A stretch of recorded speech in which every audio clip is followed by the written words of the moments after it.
қазіргі қоғамдағы адамдардың отбасы дегенде үйленіп ары қарай өмір сүру, бақытты болу дейді. Бірақ осыны қаншалықты түсініп жатыр?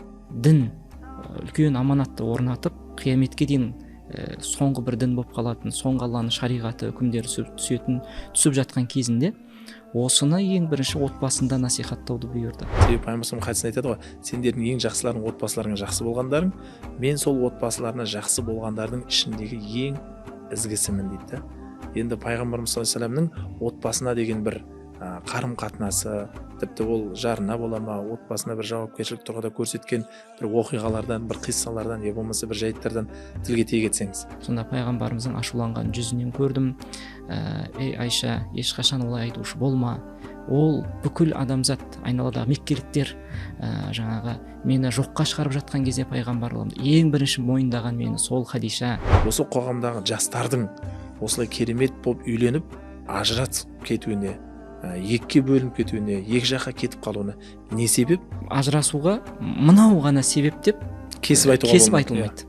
Өйткені әрбір отбасының ерлі зайыптының арасындағы ажырасуға алып баратын жағдайлар әртүрлі. Телефон дегенде бұрындар қызды ұзатса ұмытушы еді ғой. Қазір не істеп, не қойып жатсың, енең не айтып, не жеп жатсың дегенге дейін сұрауын алып, ақыр аяғында жақсылыққа апармай жатыр. Үйленген жігіттің досына ғашық болып қалу әсерлері болады. Немесе керісінше үйленген өзінің әйелінің дос қызына ғашық болып қалу әсерлері болады. Айтады, ердің бақыты мына бір үш нәрсе дейді. Кең үй дейді, жайлы көлік дейді, салиқалы әйел дейді. Мына өкініштісі, біз қоғамдағы адамдардың көзқарасына адамдар не айтады екен деп өмір сүріп шаршаймыз да. Бауыржан атамыздың сөзі бар екен, нағыз батыр деп өз үйінде өсіп, ер жеткен екен тұрмысқа шығып, жат елге барып, қыз болып барып, келін болып түскен жас келінді айтам дейді. 4 ай ғой, 4 ай толғанша баланың толық тағдыры әлі қаламмен жазылған жоқ. Бақытты бола ма, яғни жәннатпен аяқталатын бала дүниеге келейін деп жатыр ма тағдыр, тозақпен Алла сақтасын одан. Аяқталатын бала дүниеге келейін деп жатыр, білмейміз.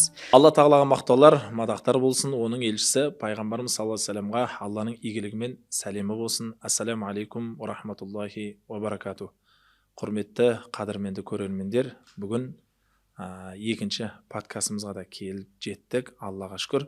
Бүгінгі подкастымыздың қонағы Нұр Мұбарак Египет Ислам мәдениеті университетінің ислам тану кафедрасының оқытушысы Жомарт Жарылқасынұлы ұстазымыз. Ұстаз, қош келдіңіз.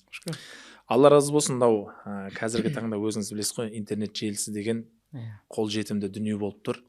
Бұл интернет арқылы кез келген адам пайданы да зияны да көріп отқан уақыт. Сол интернетпен бізде өзіміздің қоғамға, елге, имам саласы болып, дін саласында қызмет жасап жатқан екен, пайдалы дүниені берейік деген мақсатта. Подкасттың аты да түрі де көп. Әйтеуір жақсы ниетте ашып отқан подкастымыздың шақыртуын қабыл алып, бүгін қонаққа келіп отырсыз. Алла разы болсын. Енді ұстаз, бүгінгі тақырыпты қозғамас бұрын мына қоғамдағы өзекті мәселенің бірі десек те болады. Себебі қоғам жалпы отбасыдан тұрады ғой.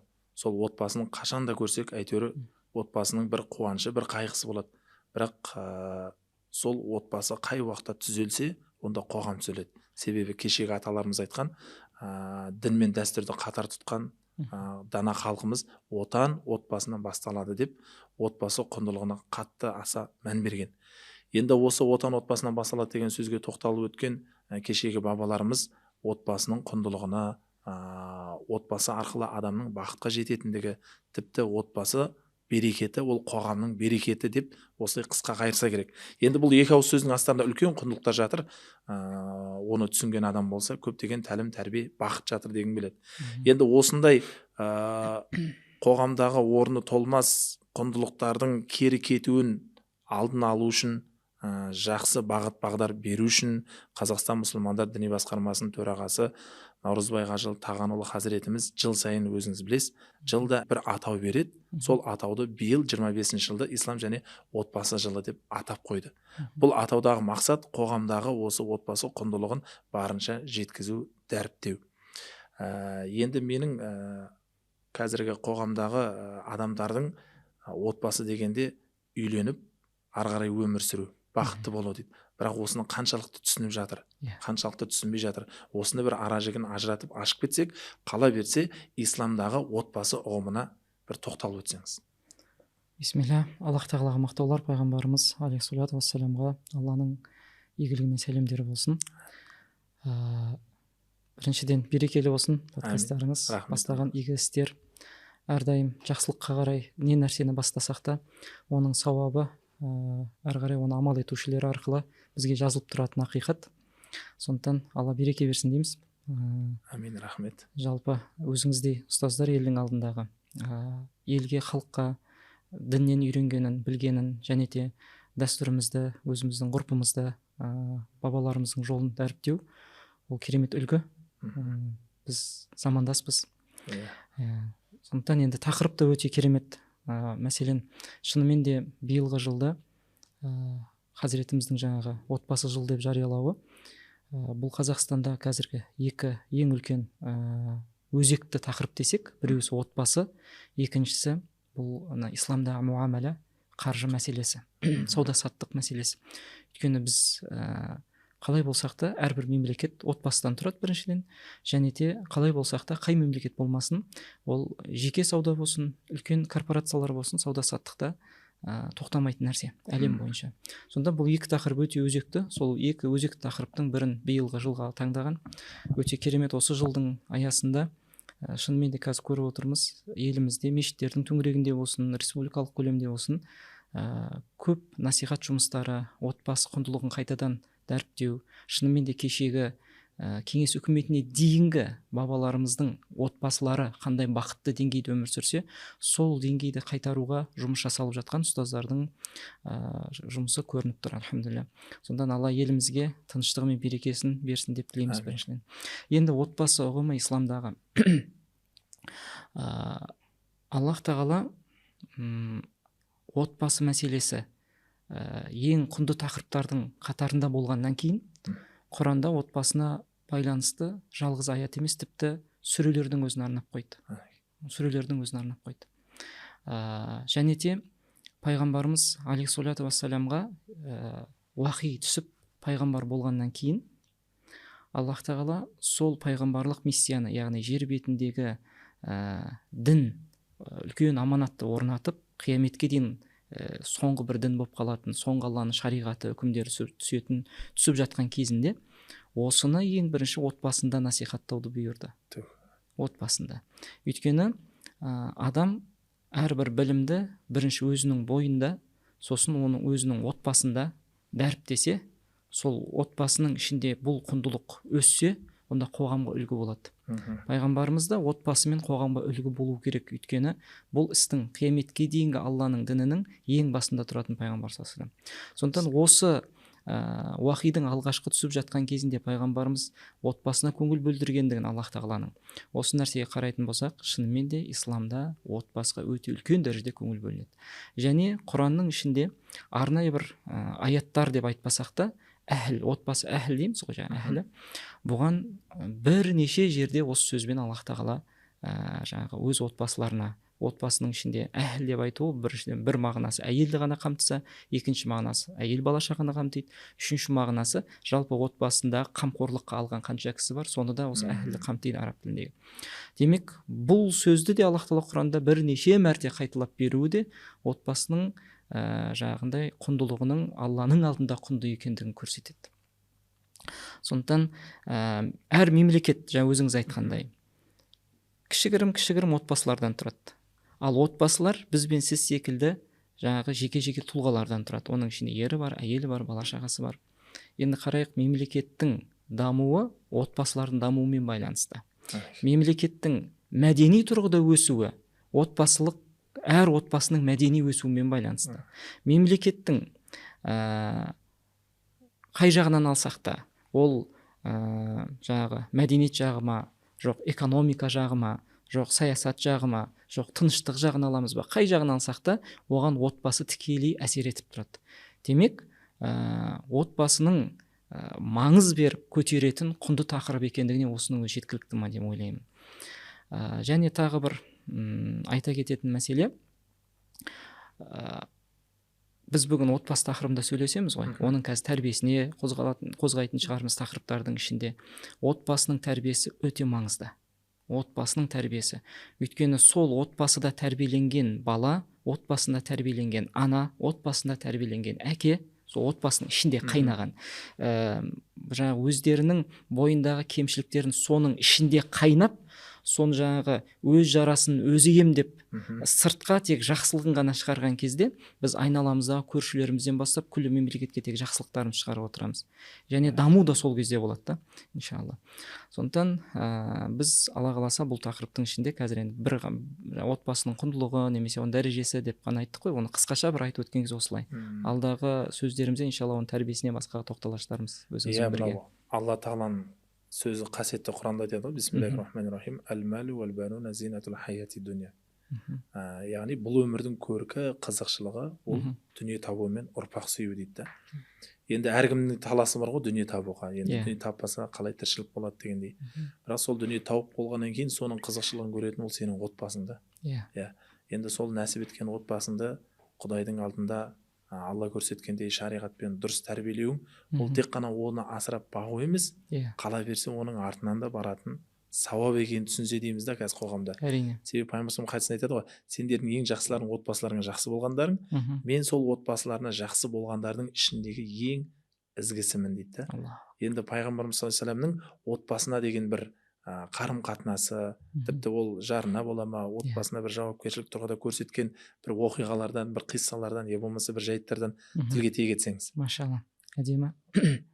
Пайғамбарымыз алейхиссалату вассалам ең бірінші жұбайы Хадиша анамыз. Хадиша анамыздыға деген жақсы көруі және жұбайын құрметтеуі бұл өте биік дәрежеде. Оны мына оқиғалармен баяндасақ болады. Бұл оқиғаны қазір не үшін айтамыз, оның қорытындысын оқиғаның соңында айтамын. Өйткені бұл өте маңызды тұстар пайғамбарымыздың өміріндегі. Хадиша анамыз дүниеден өткен кезде пайғамбарымыз жаңағы көкесі де дүниеден өтті ғой, Абу Талиб. Екі бірдей қанатынан қырқылғандай болды. Бұл ауыр жыл болды, қайғы жылы болды, тарихта солай қалды. Енді қараңыз, кейін Аллах елшісі басқа жұбайлармен некелесті. Хадиша анамыз дүниеден өткеннен кейін. Басқа жұбайлармен некелескеннен кейін, мысалға Айша анамыздан келетін хадистерде, мәтіндерге қарап отырсақ, пайғамбарымыз үнемі Хадиша анамызды еске алып отыратын болды. Сонда Айша анамыз айтады, мен Хадиша анамыздан қызғанғандай пайғамбарды басқа әйелдерінен қызғанбағам дейді. Енді ойлай беріңіз, тірі жүрген әйелдеріне қарағанда дүниеден өтіп кеткен Хадиша анамыздан қызғанып отыр. Неге? Ол кісінің тек жақсылықтарын еске алады. Мысалға бірде Айша анамыздың кезегі болып, пайғамбарымыз сол үйде отырған кезінде есік қағылады. Сосын есіктің артынан шыққан дауыс, Айша анамыз енді кім екенін сұралған кезде есіктің артынан дауыс Хадиша анамыздың сіңлісі, әпкесі, туысы. Сол кісінің дауысы екенін танып қояды. Енді Хадиша анамыз тірі күнінде ол кісі жиі келіп тұрды ғой. Сонда пайғамбар саллаллаху алейхи вассалам ол кісінің дауысынан ақ танитын туысқан екен. Орнынан тұрып қарсы алады ғой. Құрмет. Орнынан тұрып, менің Хадишамның жағы туысы, менің Хадишамның бауыры деп. Сол кезде Айша анамыз ішінде қатты қызғаныштың болғаны, кейін жаңағы өзі несінде риуаятта хадисте айтады ғой. Сонда сол аузынан бір тісі қалмаған кемпірді қайта еске ала бересіз ба деп айтып қалдым дейді. Сонда пайғамбарымыздың ашуланған жүзінен көрдім. Ей Айша, ешқашан олай айтушы болма. Ол бүкіл адамзат, айналадағы меккеліктер жаңағы мені жоққа шығарып жатқан кезде пайғамбарлығымды ең бірінші мойындаған мені сол Хадиша, және де Алланың жолындағы, діннің жолында мал дүниесінің күллісін сарп еткенде Хадиша анамыз, Алла разы болсын. Және де Аллах тағала маған сол басқа әйелдерімнің ішінен Хадишадан маған балаларды сүйгізді дейді. Астын сызып тұрып айтады.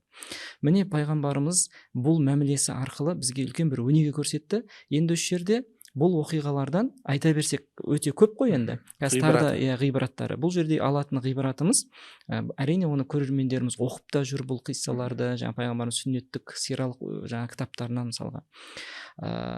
Ғибрат мәселесіне келсек, бізде мысалға жұбайы дүниеден өтіп кетсе, көп жағдайда енді әрине біз барынша біздің қоғамда оның артынан жаман сөз айтпайды ғой енді дүниеден өткен кісінің. Дегенмен дәм тұзы жараспай ажырасып кетсе, ер кісі сөйлесе, сол әйелден асқан жер бетінде жаман адам жоқ секілді сөйленеді. Ал ажырасып кеткен әйел кісі сөйлесе өзінің бұрынғы күйеуіне қатысты, сол ер азаматынан асқан жаман адам жоқ секілді.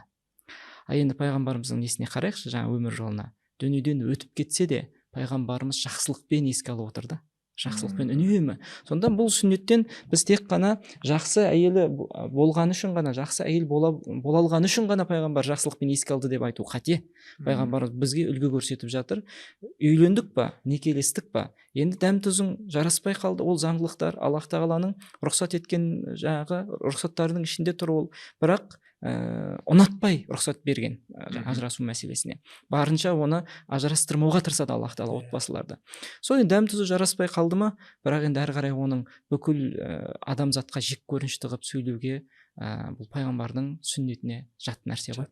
Сондықтан пайғамбарымыздың өміріне қарасақ, жұбайлармен осындай қарым-қатынаста болған. Тағы бір оқиғаны айтайық. Басқа жұбайлармен мәмілесінде айтсақ, қаншалықты Хадиша анамыз осылай айтқанымен де бірде жаңа бір сахаба келіп сұрайды: "Я Аллахтың елшісі, айтыңызшы, сіз кімді жақсы көресіз?" дейді.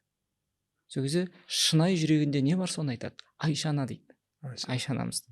Сосын ал ерлердің ішінен ше дейді. Айшаның әкесін дейді. Яғни Абу Бәкір радиаллаху анху.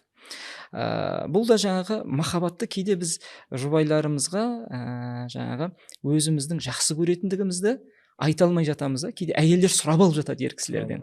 Пайғамбарымыз қараңыз, Алланың елшісі, әлемдерге үлгі болып жіберіліп жатқан тұлға, рахым етіліп жіберіп жатқан тұлға, және бүкіл сөзі ертең кітапқа түсетін тұлға, бірақ ол кісі осының бәрін ескеріп тұрып, әйеліне деген өзінің жақсы көретіндігін ұялмай айтып жатыр. Демек біз отбасыда пайғамбарымыздың осындай тұстарын алу керекпіз. Және пайғамбарымыз таң намаздарында сахабалармен бірге мешітте намазын оқып болып, күн шыққанға дейін Алланы еске алып зікір сөздерін айтып, таңғы дұғаларын оқып отыратын. Кейін күн найзабай көтерілгеннен кейін 2 ракат жаңағы духа намазын оқып, сосын бүкіл әйелдеріне кіріп шығады. Бүкіл әйелдеріне таңға бір береке тілеп шығады, әрқайсысына сәлем беріп, мысалға оянғаннан кейін Ассаламу алейкум ва рахматуллахи ва баракатух деп. Біз көп жағдайда бізде мынау көршілес елдерде, Өзбекстан жерлерінде, Қырғызстан жерлерінде бұл бұрынғы түркілердегі исламмен ұштасып кеткен бұл ғұрып қалып кеткен. Бірақ бізде кейбір ауылдарда болмаса, қалалық жерде бұл ғұрып өшіп қалды. Бұрын бізде қазақта болған. Жаңағы таңертеңгісін ата-енесімен күйеуімен жағындай бір үйде қонып шықса да, Ассаламу алейкум деп Алланың сәлемін тілеу. Біз қазір бір ерсі көрінеді бұл. Бұл пайғамбардың сүннеті. Өйткені сәлем берудің артында Алланың сәлемін тілеу деген, Алланың берекесін, рахмын тілеу үлкен. Шынымен де сол күні жұбайыңызға, өз әйеліңіз ғой, оның күніне береке келеді. Күйеу ретінде оның жақсылық, береке, жаңағыдай Алланың сәлемін тілеуіңіз, рахмын тілеуіңіз. Міне бұл пайғамбардың сүннеті, отбасына жұбайлармен мәмілесі. Және барлығына кіріп шыққан ғой. Енді ойлаңыз, ол кісі әлемді өзгертуге келген тұлға әйелдеріне таңертеңгісін уақыт тауып кіріп жатыр. Асыр намазынан кейін қайтадан кіріп шығады. Енді біз әлемді өзгертіп жатқанымыз шамалы ғой деймін да. Бірақ та әйелдерімізге уақыт таппай қаламыз. Бір әйелімізге дұрыс қараймай жатырмыз деп қойыңызшы. Енді қазақтың бір керемет сөзі бар, мақалы ғой. Әйелің жақсы болса берді Құдай, жаман болса ұрды Құдай деп те жататын бір мақалдар бар. Қала берсе, мынау отбасы ішіндегі құндылықтарының бірі осы ерлі зайыптылардың бір-біріне құрметі дегім келеді. Себебі мынау қателеспесем Қонаев атамыздың сөзі ме екен? Ұмытып тұрмын, бірақ мына бір сөзде былай дейді да: әйеліңе балаң жоқ жерде. Енді кей кезде ерлі зайыпты болғаннан кейін сөйлеп қаласың, ұрысып қаласың, дауыс көтеріп қаласың.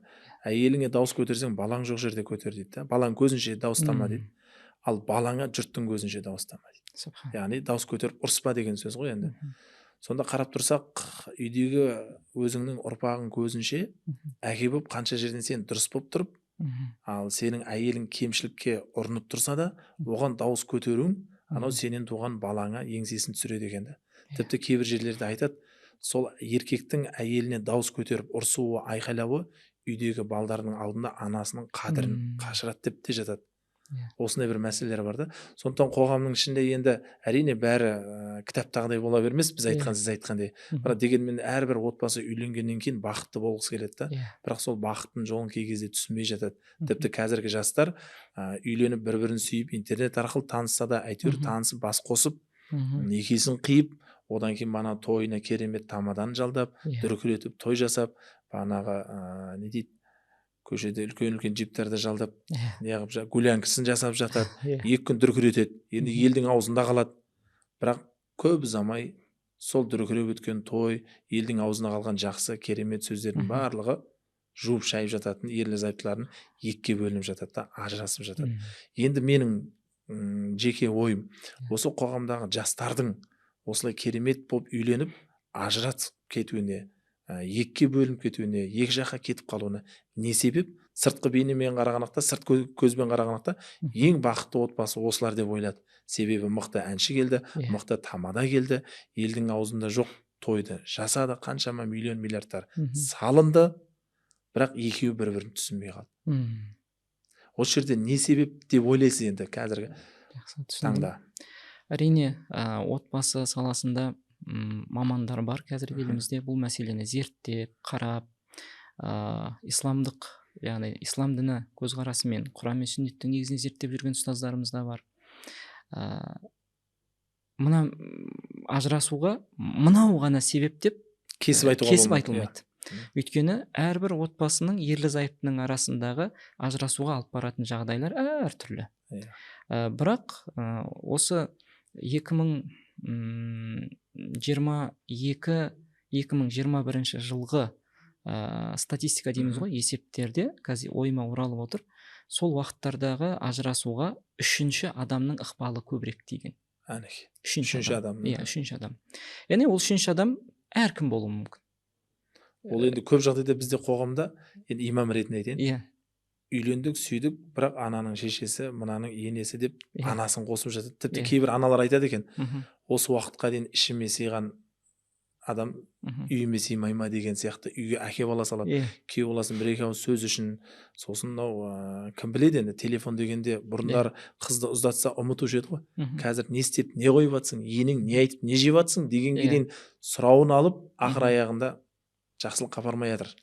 Иә, қоғамдағы тәжірибеде әрине сіз айтқан жаңағы жігіттің анасы жағынан ер азаматтың әсер болуы мүмкін, қыздың анасы жақтан әсер болуы мүмкін, үшінші жақтың ішіне тіпті Алла сақтасын енді иманнан, жалпы иманның тақырыптарынан, иманның тәрбиесінен алыстау болған кезде, жалпы мұсылман деп санағанымызбен өзімізді, иманның тәрбиесі бар ғой, оның тоқтаусыз алып отыратын, сол кезде ғой мұсылмандық өсиетіні жүректе. Сол нәрседен алыс болған кезде жаңағы үйленген жігіттің досына ғашық болып қалу әсерлері болады. Немесе керісінше үйленген өзінің әйелінің дос қызына ғашық болып қалу әсерлері болады. Айтып отырмын ғой, 3-ші адам деген кезде бұл факторлар өте көп. Яғни жаңағы статистикада бірнеше факторлар айтылған. Жаңа сіз айтып отқан бұл соның ішінде ең көбірегі. Енесі, ата-анасының араласуы. Енді біз бұл тақырыптың сұрақтың жауабына келместен алдымен бірінші бір мәселені бір кішігірім шариғат көзімен бір анықтама беріп өткім келіп тұр. Жаңа өзіңіз сөзіңіз айттыңыз, тойда бүкіл халық 2 жасқа бақыт тілейді. Бәріміз бақыт тілейміз, бақытты болыңдар. Өзімізде үйленген кезде көп естіген сөзіміз бақытты болыңдар, бақытты болыңдар. Қазір де сол тойдағы ең көп айтылатын сөз осы. Жалпы енді бақыттың өлшемі не өзі? Бақыт деген не? Бақытты қалай боламын деген сұрақ болса, шариғат оған былай жауап береді. Яғни бұл ғалымдардың зерттеуі, бұл ғалымдардың анықтамасы, бұл менің сөзім емес, менің көзқарасым емес.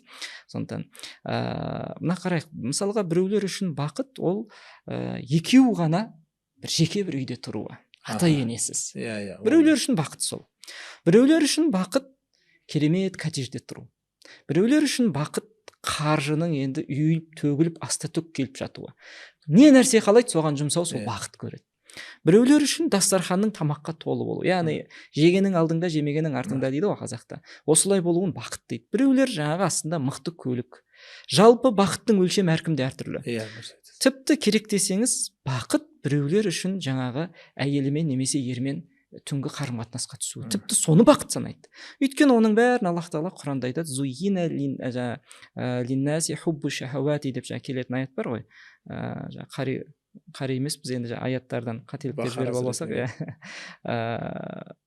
Аллах тағала айтады Құранда, адам баласына құмарлықтардың ішінде мына нәрселер әдемі етіп көрсетілді деген кезде бірінші айтатыны әйелдер дейді мысалға. Одан кейін жаңағы алтын күміс жинаулар, немесе осының барлығы айтылған құмарлық тақырыптар. Жақсы, бұның бәрі бізге бір сәттік қуаныштар сыйлайтын бақыттар. Енді шынымен де бақыт не өзі десек, оны ғұламалар, ғалымдар екіге бөліп қарастырайық дейді. Бірінші, дүниедегі бақыт және ақиреттік бақыт. Яғни дүниелік бақытты өткінші бақыт деп айтады ғалымдар, ақиреттікті аяқталмайтын мәңгі бақыт. Мәңгі бақыт. Иә. Яғни ол ақиреттік бақыт, түсініп отырмыз бәріміз, ол жәннатпен байланысты. Ол жақта тек қана бақыт жәннатпен байланысты ғана болады, болды. Ал дүниелік өткінші фәни, оның өзін бөліп тастайды. Дүниедегі өткінші бақыттарды екіге бөледі. Адамға уақытша өте тез бақыт сыйлап, қуаныш сыйлап, сосын өтіп кететін, аяқталатын. Ал екіншісі, дүниедегі өткінші бақыттардың ішіне ұзақ жалғасатын, яғни дүниеден өткенге дейін әсері ұзаққа кететін бақыттар. Осы дүниедегі осы екі бақытты талқылап көрейік. Тез ғана бақытты болып, бақыты жойылып кететін бақытқа, мысалға мен шөлдеп отырсам, қазір қатты шөлдеп отырып, сосын мен шөлдеген адамның бақыты не? Су ішу. Су ішті, шөлі қандырды, сол кезде қуанып бір бақытқа жетеді. Әсіресе оны ораза кезінде ауыз ашқан кезде жақсы түсінеміз. Немесе ыстық аптапты жерде жолда су таусылып қалып, бір магазинге сапарда келатып, жаңа жетіп, сол жақтан дүкенге барып, жаңа суын алып ішкен кезде, шөлі қанған кезде бақыт сезінеді. Бірақ сол шөл қанып болғаннан кейін, сәл уақыт өткеннен кейін бұл бақыт кетіп қалады. Уақытша. Одан кейін дәл осыған келетін мысал, қарнымыз ашып келіп тамақ жеген кездегі. Одан кейін жаңағы әйелге деген құмарлығыңыз оянып, әйеліңізбен қарым қатынасқа түсіп, одан кейін сол сәтте бір бақыт сезініп, сосын ол бақытқа кетіп қалады. Қараңыз, қызығы және ең өкініштісі, қоғамдағы жалпы әлемдік деңгейде алатын болсақ та, адамзат осы өткінші уақытша азғантай ғана бақыт сыйлайтын, қуаныш сыйлайтын бақытқа күллі ғұмырын сарп етіп жатыр. Айналып жатқан таңнан кешке дейінгі жұмысының бәрі жаңағы нәрсе үшін ғой. Қарынның қамы, тамақ табу, су табу, оны таппа демейміз, ол табылу керек, бірақ негізгі мақсатты сол қылып жіберуге болмайды. Баланы сүю мәселесінде де, балам үшін өмір сүріп жатырмын деген сөздер бар ғой. Баланы сүю, бұл да сол жаңағы балаңыздың сүйдіңіз, иіскедіңіз сол сәтте. Одан кейін бір шама сәл уақыт өткеннен кейін ол келіп бір нәрсе сұраса, сол кезде жалғаса ма, жалғаспай ма? Осыны көруге болады. Шаршап тұрмын әр түр дегенмен. Ал енді ұзаққа кететін бақыт не деген кезде, жаңағы дүниедегі, фәнидегі, бірақ әсері, қуанышы сізге сыйлаған бақытты сәті ұзағырақ болады. Ол қызығы, мына бір оқиғаны айтайын. Жас бала, бір осындай өзіңіз секілді ұстаздардың уағызында отырған кезде, мешітте. Сонда жаңағы бақыт туралы ұстаз, имам уағыз айтып жатады ғой. Сонда қол көтереді. Мен бір нәрсе айтсам бола ма дейді. Жаңағы имам кісі қараса, ана бала кәмелетке де толмаған бала ғой. Сосын көңілін қимадым дейді. Сосын айта ғой балақайым деп айттым дейді. Сосын жаңа бала айтады. Ұстаз, мен сізге мынандай бір керемет оқиғамен бөліскім келіп отыр. Рамазан айы болатын, біз ауызашармен достарымызбен келістік дейді. Кәмелетке толмаған бала ғой. Достарымызбен келістік, жаңағы бірге ауыз ашайық деп. Әркім үйінен қолынан не келеді, соны тәтті тамақтарын алып келеді. Қандай тамақ бар, соны алып келеді, ортаға қоямыз да, соны ауыз ашамыз бірге отырып. Күнделікті Рамазан бойы аяғына дейін осылай істейік, бір-бірімізге деген достығымыз, бауырмашылдығымыз арттырайық деп. Сөйтіп жаңағы ауыз ашып отырған кезінде бірнеше күннен кейін жаңағы бала, осы ұсынысты бірінші көтерген бала, қараса анандай жерде бір міскін жағдай жоқтау кісі жалғыз өзі отырып далада бір кішкентай бір нәрсемен тамақтанып отыр екен. Ол да ораза шығар деп ойладым дейді. Өйткені сол уақытта тамақтанып отыр. Сосын достарым айттым дейді, жаймен ғана. Рұқсат етесіңдер ма? Мен жүрегім шыдамай тұр. Ана баланы, кәмелетке толмаған бала, қараңызшы, қандай жақсылық. Анау адамды бізбен бірге шақырып қасымызға ауыз аштырсақ, бірге отырса, ортақ болса тамақ. Достар бірден құптайды. Әрине, ақылды балаларда осындай салиқалы ұрпақ нәсіп болсын баршамызға, барша қазақ еліне. Сонда жаңағы кісіні шақырдық, келді, тамақтанды дейді. Енді қызықты қараңыз. Я ұстаз дейді. Мгм. Сол оқиғаның өткеніне де бірнеше жылдар өтті дейді. Мгм. Сол кезде сезінген қуанышым әлі кеудемді қуандырады дейді. Әлі сол бақытты сезінемін дейді. Ойлаңыз, демек біз біреуге жақсылық жасаған кезде, жетімнің басынан сипау болсын, міскінді тамақтандыру болсын, туысқандық қарым қатынасты жалғау болсын, ол бізге тіпті есігінен кіргізбей қойса да біз соған барып жақсылық жасауымыз болсын, ата анамызға жақсылық жасау болсын, бала шағамызға жақсылық жасау болсын, қандай жақсылықтың түрлерін шариғат бұйырған, алла бұйырған жақсылықтардың барлығы бұл фәнидегі, өткінші өмірдегі сезімі, қуанышы ұзаққа жалғасатын бақытты сәт осы екен да. Сонда біз бақыт тілеп жатқан кезде қай бақытты тіледік? Біз бақытты боламыз деп тұрмысқа шығып жатқан қыз бала қай бақытты тілеп тұрмысқа шығып баратыр? Мен бақытты боламын деп өзіне жұбайын, яғни өзінің сүйген жаңағы әйел кісіні қасына қосып алып жатқанда, онымен бірге қай бақытты аңсап жатыр? Осыны ойланып алсақ, сонда бізге жеңілірек болады. Енді қараңыз, осының бәрін Аллах Тағала Құранда бізге Тоха сүресінде айтады. Аузу биллахи минаш шайтанир раджим. Тоха ма анзална алейкал Құр'ана литашқа. Бұл Құранды сендерге бақытсыз болуларың үшін түсірген жоқпыз. Мына Құранның ішіндегі амалдардың толы ұзаққа жалғасатын бақыт. Және бұл ғұламалар айтады, осы фәнидің өзінде, дүниенің өзінде әсері ұзаққа жалғасатын бақыт болса дейді, осы Құранда айтқандай жаңағы әмірлерінің барлық жақсылықтар ақиреттегі мәңгілік бақытпен жалғасады жәннаттың ішінде, егер оның иманы ля иляха илlallah аман болса дейді. Қараңыз. Сонда біз жаңа ажырасудың тақырыбынан бақытты отбасы деген тақырыпқа кіріп кеттік қой. Онда ажырасудың бұрын үйленіп жатқан кезде бақытты боламыз деген кезде біз қай бақытты аңсап жатырмыз? Жаңа уақытша өткінші бақыт па, әлде сол әйеліміз екеуміз бірігіп қоғамға қарай жақсылығымыз көбірек шығатын? Кешегі біздің бабаларымыз, алаштық азаматтар, жұбайлары қандай болды қасындағы, мысалға, бүгінге дейін аузымыз толтырып айта алатын, кешегі Абайды тәрбиелеген Абай атамызды, Зере әжелеріміздің жаңағы жұбайларымен болған мәмілесі, кешегі Ұлжан аналарымызбен Құнанбай аталарымыздың болған мәмілесі, солардың сарқыншағын көрдік қой сізбен біз. Жаңағы атамыз үйге кіріп келе жатқан кезде айғайдан емес, тамағын қырнаған дауыстан әжеміз етек жеген жинайтын. Бұл бір-біріне деген сыйласым, бұл біріне деген шынайы, қоғамға қарай, елге айналасына қарай жақсылықтарын шашуға дайын тұратын осындай ата мен әже кеше қазақ сол үшін бақытты болды ма деймін. Бүгін өзіміздің қарабасымыз көбірек жағдайда бәріне топырақ шашпаймыз. Бар ғой енді осы нәрсе. Бірақ жаңағы өзіміздің ғана тамағымыз, өзіміздің ғана қарабасымызды ғана ойлап қалатын болсақ, сол кезде жаңағындай әртүрлі ажырасуларға, бақытсыз сезініп өзімізді дегендей нәрселер. Ер осыны уайымдамаса, әйел жалғыз қайқа шабады бұл жақсылықта. Әйел бұл тақырыпты ойламаса, ер жалғыз өзі қайда шабады? Барып біреуге бір үйге ет келді, 1 килограммын көршіге берейік деген кезде, не істейсің, балаларыңа жетпейді деп әйел тартынып атса, немесе әйел кісі керісінше жақсылық жасайым деген кезде ер тартып қалып атса, онда осындай жаңағындай істердің бәрі берекесіздікке, бақытсыздыққа алып келеді. Ал бақытсыздық болған жерде оның соңы жаңағындай өкінішті жағдайлармен аяқталады. Әрине, бұл ажырасудың бір факторлары деп айтып өтейін. Мынау әдемі, рахмет, Алла разы болсын. Енді шариғатымызда білесіз ғой, отбасының жалпы жауапкершілігі ер кісінің мойнында. Бағуда, қағуда, тәрбиелеуде, тіпті ертең ер кісі де сұралады. Шариғатымызда ертең Алланың алдына барғанда.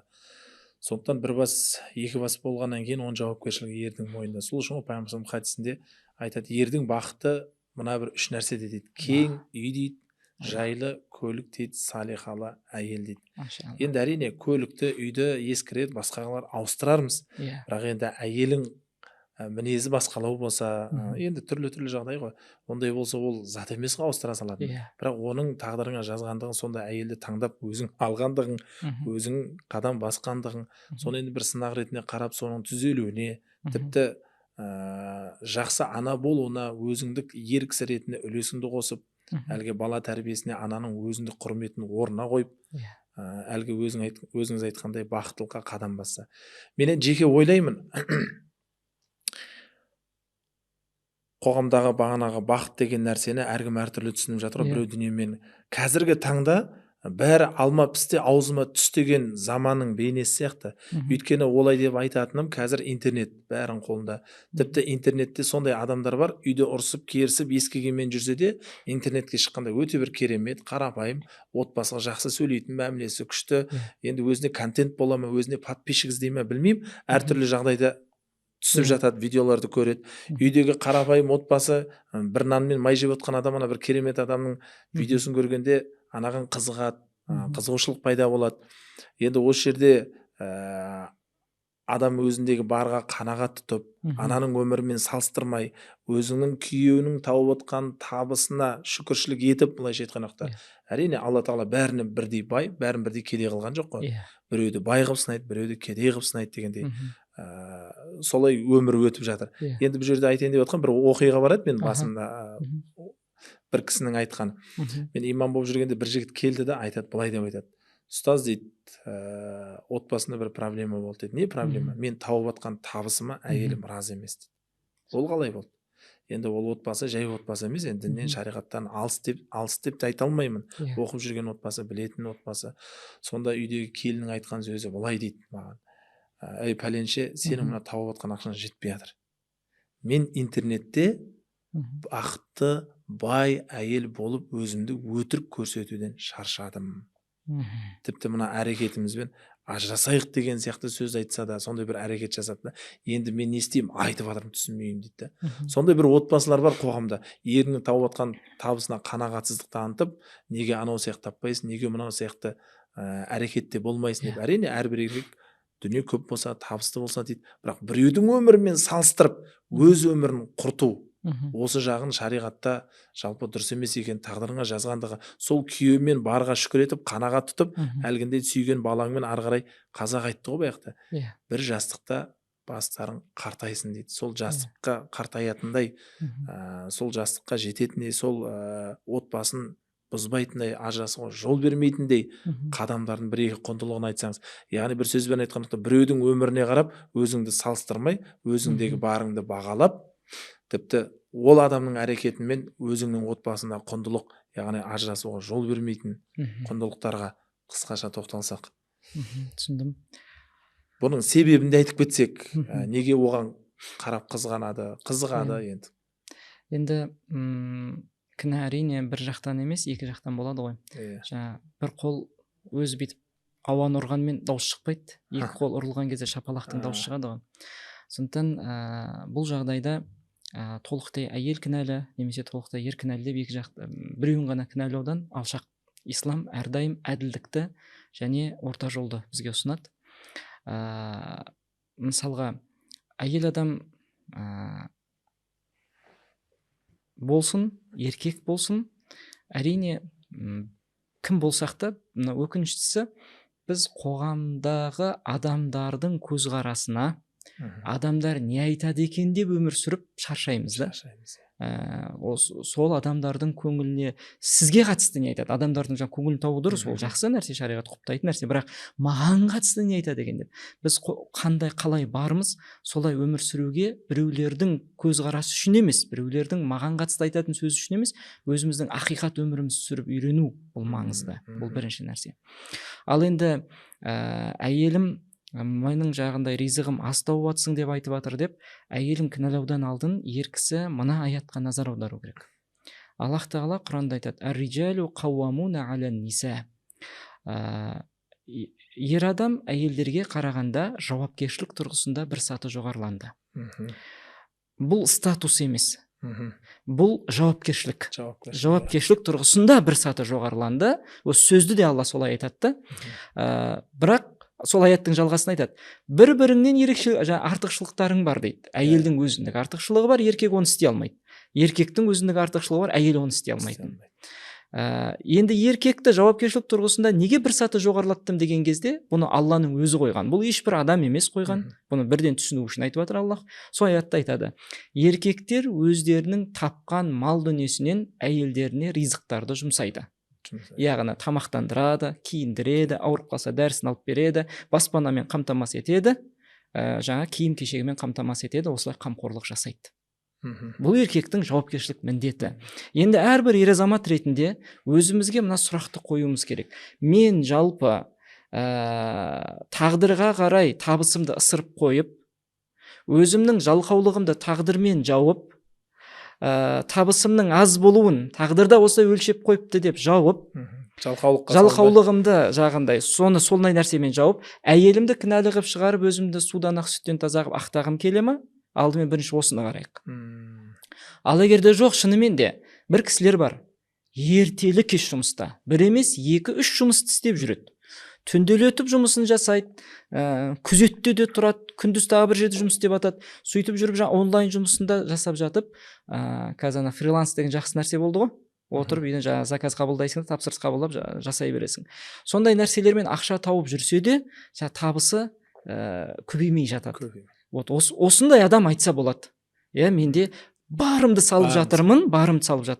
Мен тіпті қаланы да ауыстырып көрдім, мен тіпті ортаны да ауыстырып көрдім, жұмысты да ауыстырып көрдім, бірақ тапқан табысым осылай болып тұр енді деп әйелмен ашық сөйлесу керек бізге. Біз кейде ризық тауып келіп жатамыз да, сосын енді барым осы ғой, не істеймін енді деген нәрсе емес. Бұл менің екінші жартым ғой. Ашық сөйлес, әйелдің пікірін дұрыс тыңдайық. Мысалы, ол әйел адам жаңағы жерде шағымданып атқан кезде бір ажырасуға шағымданбаған шығар. Бірақ біз солай түсініп қаламыз да. Жаңа ер азаматы. Әйелмен ашық сөйлес, әйелді тыңдап ал толықтай. Ол көңілдегісін айтты. Ұнамай тұрған тұстарын. Сосын сол әйеліңнің ұнамай тұрған ақшаны аз табасың деді ме, осыны әйелмен бірге талқылаңыз. Ер азамат пен әйел екеуі бір-біріне киім деді ғой Аллах тағала Құранда. Яғни біз бір-біріміздің киім болғаннан кейін киім ішкі қисықтықтарымыз жасырып тұрады ғой. Солай бір-бірімізді жасырып сөйлесу керек та. Ашып сөйлесу керек. Ал енді сол кезде де көнбей, жоқ енді сіз артық таппасаңыз мен шыдай алмаймын енді, жоқ кетемге салып атқан әйел кісі болса, насихатыңды тыңдамай жатқан әйел кісі болса, онда ол басқа әңгімеде сол кезде барып фәтуасын сұрап, басқа жағдайлар болып, сол кезде бір екі жаққа кетіп атса, ол басқа дүние. Енді көп жағдайда сол әйел кісінің өзі сол күйеуді, сол жарын сүйіп қосылды ғой негізі.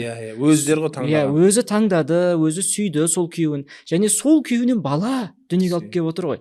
Демек, сол күйеуінен бала дүниеге алып келіп отыр ма? Ол әйелдің де жүрегінде ер азаматына деген махаббат бар.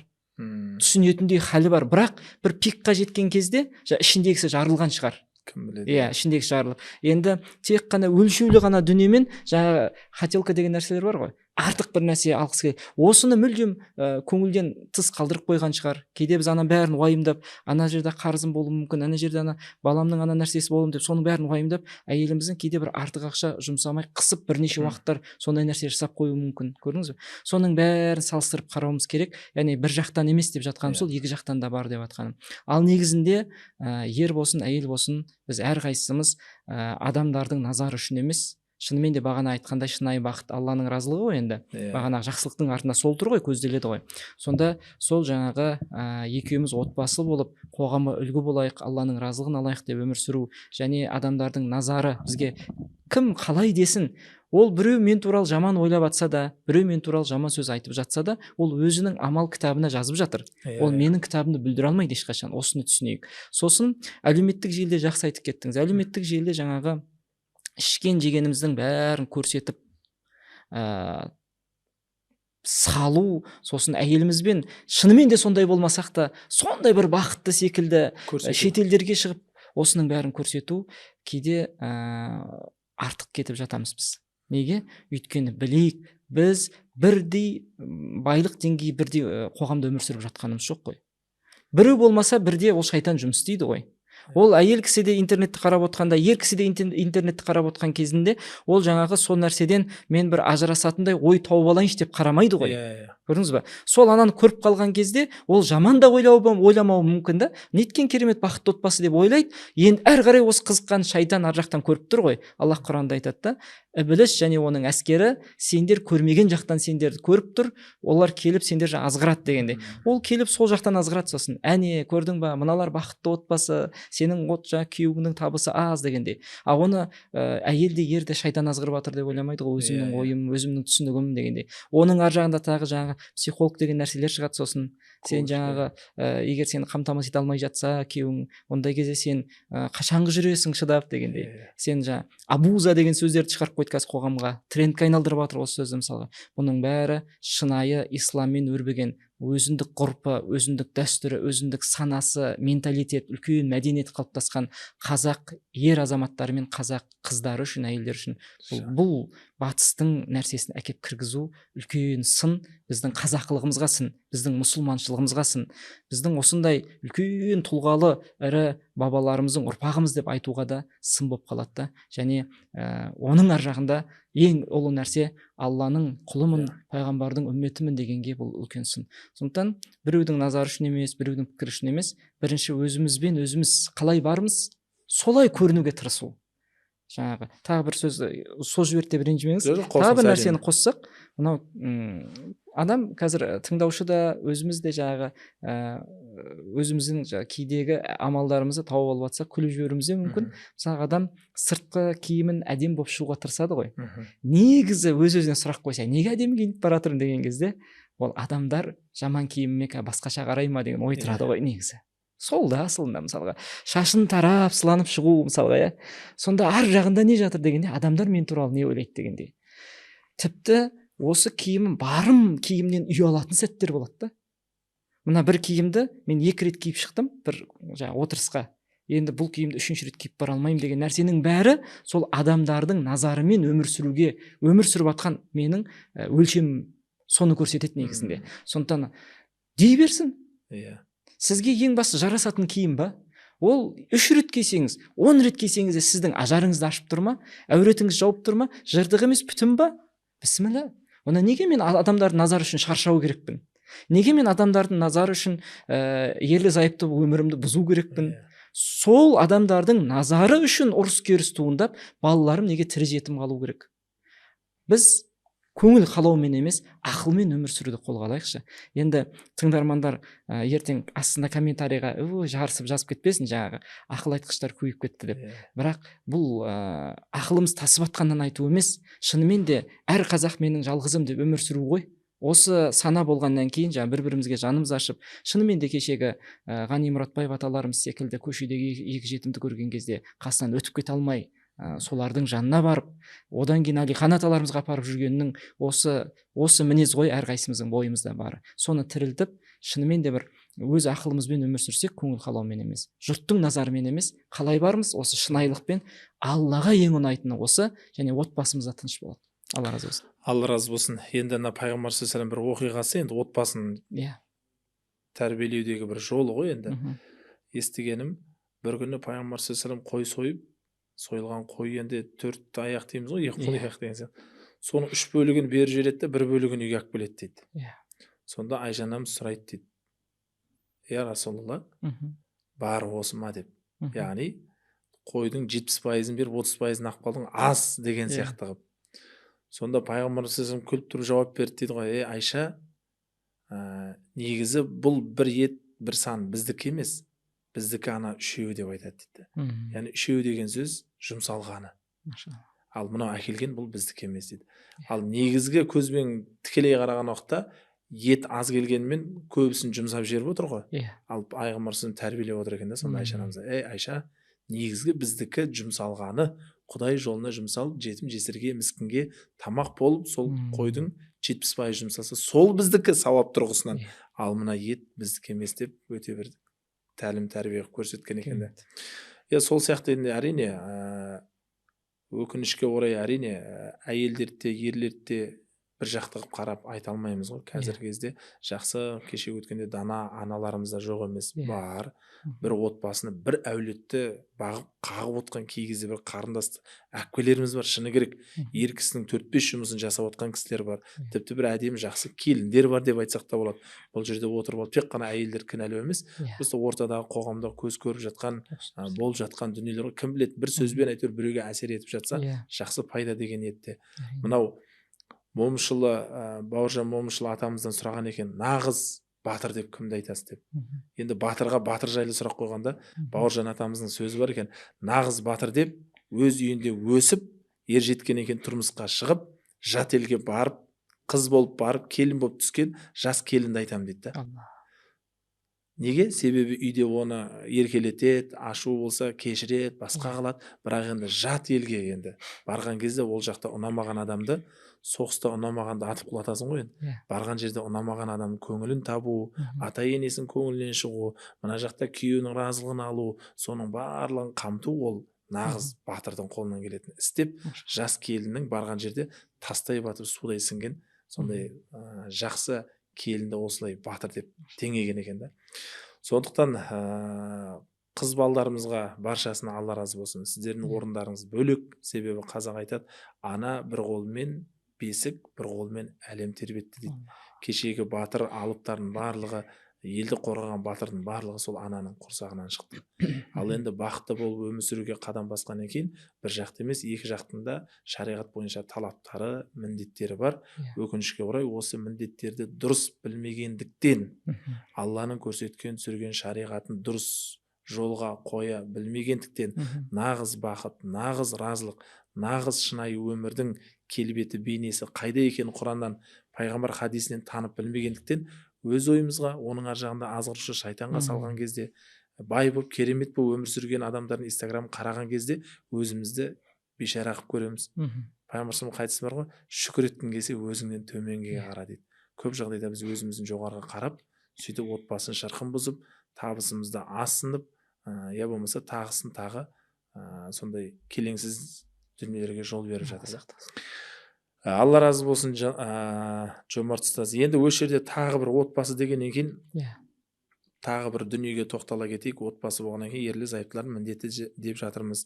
Отбасы құндылығының ішіндегі құндылықтар деп жатырмыз. Тағы бір нәрсе, қазақ айтады, адам ұрпағымен мың жасайды. Енді әркім өз серігін тауып үйленіп отбасы құрған екен, одан ұрпақ дариды ғой. Енді осы ұрпақты тәрбиелеп бағудың тек қана бұл өмірдегі Абай атамыздың сөз бар, бұл өмірдегі ең қызық ол баланың у-шу дауысы дейді. Бір бала дүниеге келіп жатса, қуанамыз, ұрпағымның жалғасы деп. Бірақ сол келген баланы дұрыс тәрбиелеп бағу, ол тек қана сенің ұрпағың жалғасы емес, қала берсе артыңнан тамып тұратын, хадисте айтқанда 3 сауаптың бірі дейді ғой. Сол тұрғысында бір тоқталып өтсеңіз. Яғни бала шағаны бағу ғана міндетіміз емес, оны дұрыс тәрбиелеу, оған дұрыс Алланы былайша айтқанда таныта білу, руханиятты жеткізе білу. Кім жақсы, пәлен баласы. Қазір кім жаман десе, жаман баланы көргенде артынан, ата-анасының артынан қарғыс айтып жатады. Керісінше алғыс айтатын ұрпақты қалай тәрбиелейміз? Керемет. Үлкен тақырып. Енді біліміміздің жеткен жеріне дейін жауап беріп көрейік. Жаңа өзіңіз сөзіңіз айтып өттіңіз ғой, қазақтың әдемі сөзін. Ана бір қолымен бесік тербетсе, бір қолымен әлем тербетеді. Қазақ осы сөзімен, даналық сөзімен әйел адамның, ананың миссиясын беріп кеткен. Ана отбасында мықты тұлғаларды шығарудағы артында тұрған үлкен тірек қой негізі. Әкенің қасындағы үлкен тірек. Өйткені әке түздің адамы, ер азамат.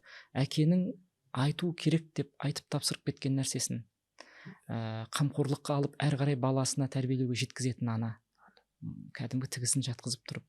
Мысалға кешегі имам Ахмад, үлкен 4 имамның бірі мысалға, анасы кішкентай күннен мешітке таң намазына апаруы, сосын үйіне қайтадан алып кеп, сәлденген күн шыққаннан кейін мешітте дәріс басталған кезде қайтадан баласын жетектеп мешіттегі дәріске апаруы, сол ана күнде осын жасап жүр. Не үшін? Сол баласы ертең адам болса деді. Шынымен де қандай тұлға шықты, осы ананың еңбегі ақталды. Имам Ғазалиді айтайық. Имам Ғазалидің бауыры Ахмад екеуі әкелері жас күнде дүниеден өтіп кеткен. Имам Ғазалидің де имам Ғазали болып ата әйгілі ғұламаға айналуына анасының үлкен септігі бар. Өзі жемесе де, өзі аш болып отырса да, жағдайлар өте қиын болған. Сонда да балалары тоқ болып, киімі бүтін болып, дәптер ручкасын беретін, дәптер қаламын. Сосын қалам қағазын беріп, білім беретін медресеге жіберіп, өзі мына жақта қиналып отыруға көнген ана. Содан үлкен бала шықты, тұлға шықты. Кешегі ұлжан аналарымыз, кешегі зере аналарымыз, кешегі біздің бүкіл алдымыздағы қай тұлғаларымыз айтайық, солардың артында тұрған сол ана және әке ғой, ана мен әке. Сонда ұрпақ тәрбиесі бұл ең күшті нәрсе, ең қызық тақырып. Осыған практичный дейміз ғой. Бір күнделікті өмірімізде бүгін кішкентай баламыз дүниеге келді, міне енді әрі қарай не тәрбиелеймін дегеннен бұрын алдымен екі үйленген жас, бірінші енді үйленгендер немесе үйленейін деп жүргендерге бір жоспар берейік. Пайғамбарымыз былай дейді: ұрпақтарың ұрпақ пайда болады, суларыңа салихалы жатыр таңдаңдар деген хадис келеді. Яғни салихалы әйел таңдау. Әйел кісі салихалы, тақуа кісіні таңдау. Жаңағы бір-біріне осы нәрсені көру, Алласына деген итағаты, бойсыну бар ма жоқ па. Осылай қосылады. Осылай қосылғаннан кейін екеуі бала пайда болу үшін жаңағы қосылу керек. Қосылудың өзінде пайғамбар үйреткен дұға бар. Ұрпақтың дұрыс болуына қадамдары бұның барлығы. Әр қосылған кезімде мен дұғамды ұмытпайын. Бұның бәрі өте маңызды. Оның әдептері бар. Ол да маңызды, ұрпаққа әсер етеді. Одан кейін ұрпақ пайда болғаннан кейін ана қуанады ғой, әке екеуі. Іште жатырда бала пайда болды. Қазір УЗИ деген нәрсе бар, басқа түрлі құралдар бар. Сонымен жаңағы бала іште пайда болғанын біліп жатады әйел. Ері де қуанып жатады, әйел де қуанып жатады. Сөйтіп ана жақта ері шүйін сұрап жүруі мүмкін, әйел шүйін сұрап жүруі мүмкін. 120 күн толғанға дейін баланың тағдыры әлі жазылған жоқ. Өйткені хадисте солай келеді.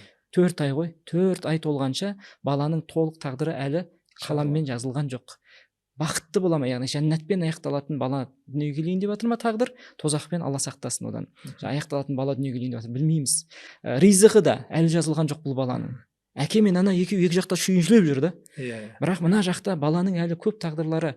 Біз хадисте айтылған осы мәтіндерге ойланып, 120 күн, яғни 4 ай әке мен ана намаздарында, жаңағы дұғаларында ертелі кеш баласының мол ризықты болуын, ризық деген кезде тек мал дүние көзделмейді ғой, ақылда ризық, мықты ғалымдық білім жолында ризық, үлкен тұлғалықта ризық, осының бәрі ризық қой.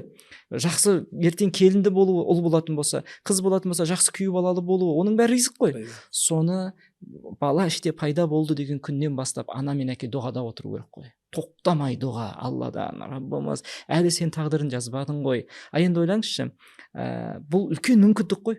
Пайғамбарымыз айтады, 3 адамның дұғасы кері қайтарылмайды дейді. Соның ішінде ата-ананың баласына жасаған дұғасы. Ойлаңыз. Сондықтан бұл үлкен ата-анаға берілген мүмкіндік. Осы кезде кәдімгідей дұға жасап, баламыздың болашағын сұрап алайық.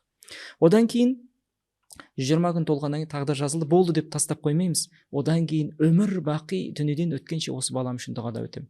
Тағы да дұғада өтем. Және Аллах Тағала Исра сүресінде айтады, адам баласы асығып дұға еткіш дейді. Меккенің имамдарының бәріміз білетін мәшһүр оқиға бар ғой, имамдарының бірі кішкентай күнінде бір қателік жасап қойса, анасының ашуына тиіссе, анасы қатты ашуланған кезінде харамның имамы болғырай, әл-харам, яғни Меккедегі әл-харам мешітінің имамы болғырай деп ұрсады екен. Қарғысының өзі қандай әдемі да. Қарғысының өзі керемет. Қарғысының өзі үлкен дұға болып кетіп жатыр да. Бізде бұрынғы әжелерімізге қарасақ, ой, тұқымың жайылғыр деп ұрсатын. Ұрпағың көбейгір. Бұл тұқымың жайылғыр деген сөз үлкен. Мектептегі үлкен жастар, үлкен ұстаздарымыздан, жаңа апайларымыздан біз бала күнімізде қатты ашуына тисек те, бір нәрсені білдірсек те, сол бар ұрысқаны сол да, тұқымың жайылғыр, өркенің өскір. Сонда анау бірінші кезде біз кәдімгідей ұрсып жатыр деп қабылдайтынбыз. Кейін сөзіне құлақ салатын болсақ, қарғыс емес, қарғыстың орнына жаңағы дұға, жақсы сөзбен, дұғамен ұрсып жатыр да ашуын шығару. Сондан ата-ана баласына дүниеге келгеннен кейін де бала қателескен кезде, қазір Алла сақтасын, жер тартқыр деген бір сөздерді естіп қаламыз. Бұл деген сөз өле қал деген сөз ғой. Өз балаңа өлім тілеп не көрінді? Алла сақтасын. Қанша ата-ана жүр, мысалға баланы аңсап жүр. Сізге Алла Құдай Тағала нығмет берді ма? Енді сол балаға өлім тілеп жатсыз ғой сіз ашудың үстінде. Сол енді сол ашуландырған ісі осындай, Алла сақтасын, жаман қарғыс айтуға лайықты ма? Керісінше бұл бала ертең артыңыздан, жай өзіңіз айтқандай, адам баласы дүниеден өткеннен кейін артынан тоқтамай барып тұратын 3 нәрсе десе, соның 3-шісі валадун солих яду лаху дейді ғой. Жаңағы салихалы бала оның артынан жаңағы дұға жасап тұратын. Онда мен артымнан дұға жасайтын ұрпақ қалып жатыр емес пе, қуанып емес пе? Ертең осы ұрпақты күшті қылып шығаратын болсам, мына қазақтың бақыты емес пе? Күллі мұсылман үмметінің бақыты емес пе? Сондықтан мен енді сөздерінің өзін абайлау. Және ана бала 1 жастан бастап оның тәрбиесінде не істеймін деп неше түрлі батыстың тәрбиесіне қарай бермей, біздің өзі ата-әжелеріміз исламнан алған бір нәрселер бар. Мысалға, кішкентай күнімде 3 жасымнан есімді білем. Аллахтың бұл да бір жақсылығы болар, нығметі. Сонда 3 жас, 4 жас, 5 жасымда ана бір шөпті бүйтіп жұлайын деп жатсам, шөпті аяғыммен теуіп қаламын ғой, баламын ғой енді, білмеймін ғой. Сол кезде әжеміз айтатын, ата анамыз да айтатын да, көкті жұлма балам, көктей соласың. Ана өсіп тұрған шөпте нең бар деп жатыр ғой. Ол бір мал жесін деп жұлмасаң неге тебесің деп тұр ғой. Өйткені әрбір шөптің алласын еске алып тұратындығын шариғатпен білген дана халқымыз екен ғой. Балам, көкті жұлма, көктей соласың. Бір малды бала болып еркелеп теуіп қалған кезде, балам, теппе малды, обал болады. Балам, ананы былай істе, сауап болады дегенде. Обал, сауап жаңағы осындай нәрсемен баланы өсірді. Және үйге асығып кіріп келе жатып, аяқ киіміміз опалаң-топалаң болып есіктің алдына жатса, жаңағы балам, аяқ киімді жинап жүр. Сенен кейінгі адам сүрініп құласа не істейсің деп бізді даналыққа үйретеді екен ғой. Ол нәрсе Құранда бар. Құранда Аллах тағала айтады, жаңағы біз қателеспесем Яхия пайғамбар туралы Закарияның ол айтып жатқан кезде бала күнінде, сәби күнде деп айтады. Сәби күнінде даналық сыйладық дейді оған. Сәби күнде. Даналық деген не? Әр нәрсенің өзінің орнында тұруы, өз орнымен сөйленуі, күл нәрсенің өзінің орнына жасалуы. Сонда бала күнінен мен 7 жасқа толғанға дейін даналықты үйрету. Өйткені ертең ол мектепке барады, мысалы киімін кию, әжетханаға қалай шығу, аяқ киімін жинап жүру, тамақты оң қолмен жеу секілді үйдегі үйренетін істердің бәрін. Сосын бала кейде біз мынандай нәрседе болады да, анадан, әкеден көріп қалып жатамыз, мысалы қоғамда. Енді өзіміздің де басымыздан бір керемет болып дүниеге салған жоқпыз ғой, өз қателікпен үйрендік қой сол балаларымызды тәрбиелеу кезінде. Сонда жаңағы балаға 1 айтасың, 2 айтасың, 3 айтасың, ұқпайды осы деп айғайлап жатады да. Сабыр керек да. Өйткені Аллах тағала Құранда қараңыз, қызығы Исмаил пайғамбарға біз мынандай бұйрық бердік деп пайғамбарымызға осыны ескертіп, одан күллі мұсылман үмметіне осыны Аллах тағала бұйрық қылып жатыр.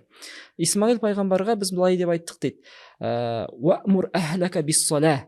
Отбасыңды намазға бұйыр. Сосын уасбир деп айтпайды, сабыр ет деп, ана намазды үйретем дегенше. Тұрақталып кеткенге дейін намаздар. Уастабир алейха.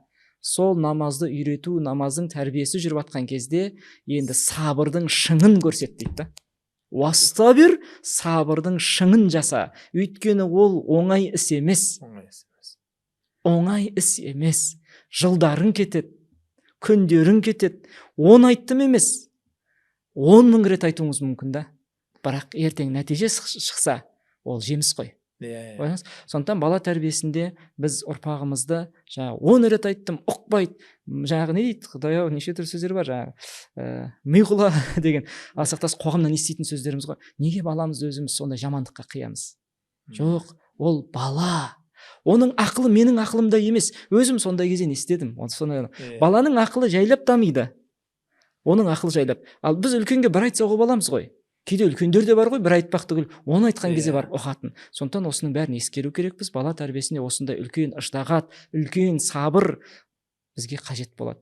Ата-ана сабырға киімін киетін болсақ, баламыз ертең керемет болып шығады. Тек жақсылықты айтудан ашулансақ та, аузымыздан тек жақсы сөз шығудан тайынбасақ, иншалла әлі бұл қазақтың болашағы, бұл қазақтың атақ-даңқы әлемнің алдында алда, Құдай қаласа. Бұрынғы бабаларымыз мықты болғандай әлемге сөзі жүргендей, бұл күнде жаңағындай бізге алыс емес. Біз бүгін де қазір ұрпақтарымыз әлемді мойындату үстінде, ғылым саласында болсын, басқа салада болсын, бұл үлкен жетістік. Енді біз руханиятымызбен мойындататындай да деңгейге ол алыс емес күн. Пайғамбарымыз айтады ғой, қай адам дейді, қандай да бір адам болды, бұл қауымның құрыды деп айтатын болса, сол қауымның ішінде ең құрыған адам осы дейді. Жақсы жарымыз. Қазақ жақсы жарымыз дейді. Демек, біз ұрпағымызды да болды бұл тәрбиеленбейді. Жаңағы кейде ұстаздарды айтып қалып жатады ғой мектепте, жаңағы сен адам болсаң мұрнымды кесіп берейін дегенде. Сол бала адам болып кетеді ертең. Біз білмейміз тағдырында, болашағында Алла тағала не жазып тұрған. Біз тек қана жақсылыққа үміт етеміз, жақсылыққа қарай тәрбиелейміз. Анау қазақтың, рахмет, Алла разы болсын, қазақтың бір сөзі бар еді. Баланы ұру оңай, тәрбиелеу қиын дейді. Енді өзімізде отбасылы болып бала-шаға сүйіп отқан екен, кей кезде болады, өзің дауыс көтеріп қоясың, үйдегі әйелің жай деп қалады. Әлгінде айтқанда түсінбейді ғой, неге орындамайды деп қаламыз. Кей кезде әйелің дауыс көтеріп отса, жаныңа жаман қатты батады. Үйге ұрсасын, бала ғой деп қоясың да, бірақ өзің ұрысқан кезде білінбей қалады. Сырт көз сыншыл келеді дейді, сыртпен қарағанда кәдімгідей жаның ашып кетеді. Ұрыспасайшы, кішкентай ғой деп қоясың. Ал бірақ өзің ұрысып жатқан уақытта өзіңмен тетелес адамға ақыл айтып, соны тілін алмай қойғандай, түсінбей қойғандай деңгейде ұрысып дауыс көтеріп жатамыз да. Жалпы балаңа қатал бол, қатыгез болма дегенде мақалдар бар ғой. Әрине қаталдықтың өзінің шеңбері бар, өзінің орны бар. Қазір интернетте қаншама коучтар бар, психологтар бар. Енді бәрін бірдей жоққа шығармаймыз. Өте керемет, пайдалы дүниелерді салыстырмалы түрде айтып жатыр. Енді шариғаттың құндылығымен терең түсінбесе де, әлемдік басқа елдің, батыстың ғалымдарының кейбір айтқан сөздерінің барлығы сол шариғатта тұр дегім келеді. Әттең-ай соны ұштастырып бір аятпен, бір хадиспен шығарса, қала берсе өзіміздің аталарымыздың, бабаларымыздың айтып кеткен қаншама сөз бар. Кейбір айтылып жатқан пәлен шетелдің ғалымы мынаны депті, мынау мынаны депті десе, тура сол сөздің мағынасында толып тұр бізде де. Аят та жетеді, хадис те жетеді, ұлағат сөздер де жетеді. Өкінішке орай ондай құндылықтарды кей кезде білмей жатамыз. Бір кісі айтып еді, Алланың діні ақиқат, бірақ қазақтың салты дәстүрі сол діннің үстінен құралған деп. Яғни діннің құндылығынан құралған деген сияқты да. Сол салтымыз бен дәстүріміздің өзінің әрбір айтылған сөздері, ұлағат сөздері тәлім мен тәрбиеге толы дейді. Соның өзін үйдегідей әлгі айтқандай обал болады, жылма, көкке тиіспе деген сияқты сөздердің бәрі астарына келгенде тәрбие ғой. Өкінішке орай осындай бабалардан қалған аманатты, осындай ұлағатты ұстаздарымыздың айтып кеткен, кешегі Ыбырай Алтынсарин сияқты, Шәкәрім Абай сынды бабаларымыздың айтқан қаншама сөздері бар. Соның барлығын өкінішке орай айтпаймыз ғой. Білмейміз де. Тіпті үйде сөздің басына осындай подкасттарда осы дүниелерді ашып айтып кетсек, Аллаға шүкір бізде де жетеді. Қазақтың өзінің салтын, дәстүрінде тұнып тұрған тәлім тәрбиеге құндылықтар. Шариғатта жетеді. Аллаға шүкір. Осы жерде бір неге батыр да, бір нәрсе есіме түсіп кетті, кешіріңіз Қасым ұстаз. Бір күні көлікпен келе жатырмыз, бір ұстазымыз қасымызда еді, ол көліктің алдында отырған. Ұлым жаңағы Имран машинамның көлемінің артында отырған. Сөйтіп жаңағы бір жолда алдымыздан бір адам шығып қалды ма екен, бір мысық жүгіріп қалды ма екен, тежегішті басып қалдым, ұлым құлап қалды. Сол кезде, ой әке, ойламайсыз ба деді. Өзіміз жұмаға келе жатқанбыз. Сонда жаңа деп қалдым. Дауыстап қойды деп. Жоқ, не айтып отырсың дегендей бір не таныттым сыңай. Бірақ бір жағынан күтіп отырмын қазір. Ұстаз қалай үйретеді екен осындай кезде балаға. Сонда жаңа ұстаз Имран үлкен адам секілді сөйлесті ғой. Біз ана балаға Имран жан бүйтпе деп сөйлейміз ғана. Үлкен адам сияқты сөйлеседі. Имранжан құлатқан әкең емес қой. Көлік қой. Тежегішті басылды. Сен ұстап тұрмадың. Яғни себеп өзіңде ғой. Ешкімді кінәлама деген үйретіп жатыр да. Бала күннен біреуді кінәламау. Өзін сақтық жасау. Сақтық жасау. Кез келген жағдай. Әрдайым бір бақытсыздығымызға, жолымыздың болмағанына біреуді кінәлап жүру әдетке айналған ғой. Соны бала күннен қалай тәрбие сіңіріп жатыр, қараңыз. Сосын қуанып қалдым кәдімгідей. Сосын айттым да, тақырыпты күтіп отқам. Ұстаз, айтыңызшы осы бала тәрбиесінде осы қалай болады? Жаңа сіз осылай деп айттыңыз. Мен осындай кезде не айтарым кейде білмей қаламын дегенде. Жомарт, баланы жаңағы кішкентай деме дейді. Оның нәпсісі үлкендермен бірдей. Ақылы дамып келе жатыр. Ақылы дамып келе жатыр. Ақылын дамытқан үстіне дамыта түсу үшін сен осылайынан сөйлес. Ересек адамдар секілді деп айтты. Содан кейін біраз уақыт, бір 10-15 минуттың арасы өтті. Тағы бір жағдай болып қалды да, тежегіш басылып қалған кезде құлап кетті да, ой құлап қалдым ғой деді. Сол кезде өзін кінә. Сонда ұстаз маған қарап айтады да, көрдің ба дейді. Бір сөз нәтиже берді. Бір сөзбен нәтиже. Дәл осыны айтқаны болды. Шамал жүргеннен кейін мешітке жақындап, сонда Кахф сүресі оқылып жатыр екен. Имран айтады ғой, ұлым, әке, мешіттерге кім келеді деді. Бұл кезде де жауап бермедім, күттім. Балаға не деп жауап берілу керек екен. Әне жерде мен өзіме салсам қазір, балам мешіттерге мұсылман келеді деп жауап беретін едім. Сонда ұстаздың не айтады дегенде күтіп отырмын. Ол кісі де түсініп қойды, не айту керек дегенде осындай сұрақтарға. Имранжан, мешіттерге Алладан қорыққан адамдар келеді. Мешіттің ішінде жүргендердің бәрі Алладан қорқатындар деп, мешіттің ішіндегі мұсылманды сүю, сосын мешітке Алладан қорыққан адам келетіндігін біраз тақырып бар ғой негізі оның артында. Бір ауыз сөзбен. Және ол нәрсе Құранның аяты. Иннама яъмуру масаджидаллахи деген аят бар ғой, сонда 5 сифаттың ең соңғысында ең негізгісі де Алладан басқа ешкімнен қорықпайтындар деген қасиет қой. Тәрбиесінің артында аят тұр ғой. Сонда осы бір сәттік бір жұмаға ғана барып келу арқылы баламызбен қалай сөйлесу керектігін ұғындық, үйрендім. бұл әлі тәрбиелену үстіндемін, әлі өзімді тәрбиелеп жатырмын баламен қарым қатынас. Өйткені баланың қылықтары бүкіл бала бір формулаға салуға келмейді ғой, әркімнің жетілуі әртүрлі. Сондықтан әркімнің жаңағындай қылықтары әртүрлі. Жаңағы барынша осындай алуға тырысамыз ғой әрбір жаңағы тұлғалардың. Бірақ дегенмен де осыны жаңағы әрі қарай дамыту, бұл біздің уайымымызға байланысты нәрселер. Осы оқиға есіме түсіп кетті ғой. Тура осы сияқты оқиға мен басымнан да өтті, бірақ енді басқашалай келеді. Бұл жерде ұстазбен келе жатырмыз. Сөйтіп ұстаздан сұрадық қой, ұстаз, осы үйдегі бала шаға өсіп жатыр. Енді өзіміз көпті білмесек те білгенімізге сай соларды дұрыс шариғаттың жолында, әйтеуір қари болса, иманды болса, өзімізден асып түспесек, кем болмаса деген, кем болмай асып түссе деген сияқты. Сонда жақсы әкеден бала озат деп бір сөздер бар ғой, сол сияқты болса, жақсы ұрпақ болса, армандаймыз, әйтеуір шамамыз келгенше істеп жатырмыз. Солардың дұрыс болу алғы шарттары қалай дегенде ұстаз әдемі қайырды да. Бірінші өзіңнен баста деді ғой, болды. Машалла. Өзіңнен баста деді. Балам Құран оқымай жатыр, балам үйтпей жатыр, балам намазға жығылмай жатыр деген сияқты бір-екі әңгімені айтқан уақытта сол сұрақты бірінші өзіңе қой деді ғой. Қаншалықты сен намазыңды уақытында оқисың, қаншалықты оны тақуалықпен оқисың, қаншалықты сол балаңа үйреткің келген Құранның бетін өзің ашасың, тіпті сол жасап жатқан құлшылығының ішінде осы жасап жатқан жақсы амалды Құдайдан қаншалықты сұрайсың, ол жақсы амалдың жақсы екенін білесің, оны да балаңда болғанын қалайсың, бірақ ол дұғамен бола ма, жай ғана сенің ішіндегі. Енді жаман нәрсені кім жақсы көреді? Жақсыны бәріміз армандаймыз, бірақ сол жақсылыққа басатын алғы шарттар, қадамдарды өзімізден бастамаймыз. Бір сөзбен айтқан былай ғой, қазақтың мақалымен: ұяда не көрсе ұшқанда соны іледі деп қысқа қайырды. Ана сөз қатты әсер етті. Керемет. Шынында үйдегі бала шағамыз дұрыс болсын, жақсы болсын десек, расында өзіміз жақсы болуымыз керек екен. Біреуді түзейтін адам алдымен өзі түзу болу керек дейді. Көп жағдайда біз сыртқа ақылшымыз, данышпанбыз, керемет айтқымыз келеді, бірақ үйге келгенде, отбасыға келгенде сол ақылың мен даналығың жетпей жатады. Керек болса үйде ол 2 есе 3 есе жұмыс жасау керек қой. Шындап келген уақытта үйден шығу керек та, сол нәрсем бар. Өкінішке орай ондай нәрселер кей кезде біз жасай алмай жатамыз. Енді пендешілігіміз бар, кемшілігіміз бар. Алла тағала бәрімізді кешірсін. Енді құрметті көрермендер, Алла тағала осы бір жарым сағаттың төңірегінде Алланың разылығы үшін деп, қоғамға әйтеуір кішкентай болса да бір пайдамыз тисін деп, отбасының құндылығына қысқаша тоқталып өттік. Әйтпесе бұл отбасы құндылығы өте үлкен тақырып. Бұл бір сөзбен айтқан уақытта білгенімізді айттық, әлі білмегеніміз қаншама, көрермендердің сұрақтары да көп шығар.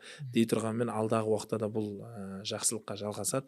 Бұл тақырыпты күнде қозғасақ та әйтеуір бір дүниелер шығып жатады. Бір кемшіліктердің орнын толтыратын бір жақсы ғибратқа толы оқиғалармен Алланың сөзі, аяты, хадисі айтыла бермек. Бұл тақырыпта талай адам талай нәрсені айтып жатыр. Біздердің де айтып жатқанымыз сол тақырыптардың ішіне кіріп, кішкентай болса да әйтеуір сіздерге бір пайдасын берсе, соның сауабына кенелсек, және қоғамға кішкентай болса да бір өз үлесімізді қоса білсек деген ниетте бүгін подкастымызды арнайы түсіріп отырмыз. Ұстаз, осы шақыртуымызды қабыл алып келгеніңізге Алла разы болсын. Енді соңғы сәтте өзіңіз бір ауыз сөзбен қорыта кетсеңіз. Машалла. Қорытынды тақырып өте керемет. Өзіңіз айтқандай, білгеніміз біреу, білмегеніміз мың, әлі үйрену үстіндеміз. Дүниеден өткенге дейін үйрене береміз ғой. Айтқым келген мәселе, Құранда талақ деген сүре бар. Соның бір беттің өзінде тақуалық туралы 3 рет айтады Аллах тағала. Талақ деген сүре. Талақ деген сүре. Мағынасын айта кетсеңіз, бұл талақ дегеніміз ажырасу сүресі. Ажырасу сүресінің бұл отбасыға байланысты сүрелердің қатарынан жатады. Тақырыбы солай болғанмен, отбасын сақтауға арналған сүре негізі. Ажырасуға емес, ажыратуға емес. Үлкен нәрсе. Сонда жаңағы талақтың үкімдері бар, енді осының ішінде бар ғой, сондықтан сүренің атын талақ деп тұр ғой, ажырасу деп. Бірақ сол таңғалатыны бір беттің ішінде, алғашқы бетінде 3 рет кім Алладан абайласа, тақуалық қылса деп айтады. Яғни Алланың кім айтқан істеп жүрсе деп 3 уәдесін береді осы жерде де. Сонда осы талақ сүресінің тәфсірлерінде ғұламалар айтады, Аллах тағаланың отбасына байланысты сүренің ішінде тақуалықты 3 рет сөйлеуі, тақуалықтың ең бірінші көрінетін орны отбасы. Ал енді отбасындағы тақуалық дегеніміз не деген кезде ол жаңағы бүйтіп жүру емес та Иә. отбасында. Ол отбасындағы тақуалық ол рахымдылық дейді. Рахымдылық, яғни кешіре білу. Жаңағы бізде бар ғой жаңағы түсе сал, жаңағы неңнен сатыңнан бір саты түсе сал, абыройың түсіп қалмайды дегендей жаңағы сөздер айтып жатамыз ғой. Сол рахымдылық деген кешіре білу, елемеу. Осы мінезбен еркек те ең бірінші орында, еркек, ер азамат осы мінез бойымызға киім қылып киюіміз керек. Және әйел де осы мінезбен өмір сүретін болса, отбасында тыныштық, бақыт тұрақты түрде иншалла жалғасады. Осындай отбасыдан, бақытты отбасыдан бақытты әлемнің қалыптастыратын ұрпақ дүниеге келеді. Алла разы болсын. Алла разы болсын. Омар халифаның бір сөзі есіме түсіп кетті. Отбасы құрған адамға екі нәрсе керек дейді. Біреу махаббат дейді. Енді сүймесең қосылмайсың ғой, енді сүйіп. Біріншісі махаббат, екінші мейірімділік деп айтады да. Өйткені қанша сүйіп тұрсаң да сен жақсы көретін дүниені, киімді, бір нәрсені сындырып күйдіріп алған кезде, ол кезде саған бір нәрсені білдіріп тұрған кезде сенің махаббатың жұмыс істемейді. Осы кезде мейірім жұмыс істейді. Не? Бұл жай ғана дүние деп кешіріп, сенің жаныңа қаяу түспесін, сенің көңіліңе тиетіндей бір сөз айтпайын деп, бұл дүниенің орны толады деген сияқты ар жақтағы мейірім, кешіре білу ғой, бір сөзбен айтқанда. Кешіре білсе, шынында көп отбасы бақытты болатын еді. Көп жағдайда біздер кешірмейміз. Әркім өзін ақтағысы келеді. Нағыз ақтауға келген кезде бәріміздің қателігіміз бар.